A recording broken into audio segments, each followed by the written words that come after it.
In April 1912, RMS Titanic sailed across the North Atlantic under conditions that appeared despite multiple wireless warnings reporting heavy ice ahead, the ship continued at close to full service speed, averaging about 22 knots. Throughout the day of April 14th, at least 6 ice warnings were transmitted by nearby vessels through the Marconi wireless system.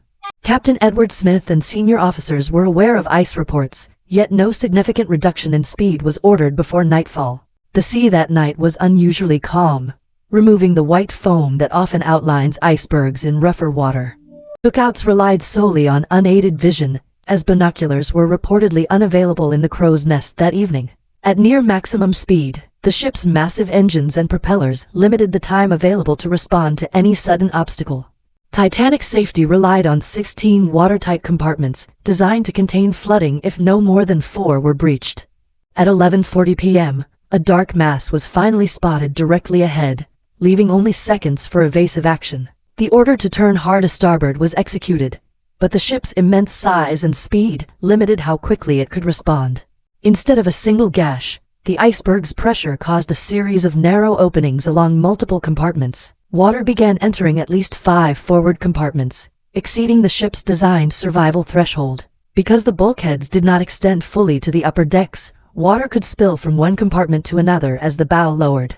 Within the first hour, the bow began to settle, confirming that the damage extended beyond safe containment. Engineers worked to manage steam pressure as flooding advanced, but propulsion and electrical systems could not operate indefinitely. Distress rockets were launched periodically, though nearby ships did not immediately grasp the severity of the situation.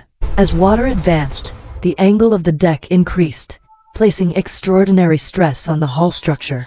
The ship's length, once a symbol of strength, now amplified bending forces as the bow sank and the stern rose. Most modern analyses conclude the hull eventually fractured under the load, separating before the final descent. The stern briefly rose high above the surface, before gravity and flooding completed the process. By 2:20 a.m., the remaining structure slipped beneath the surface of the North Atlantic. The calm sea that concealed the iceberg now covered the remains of what had been called unsinkable.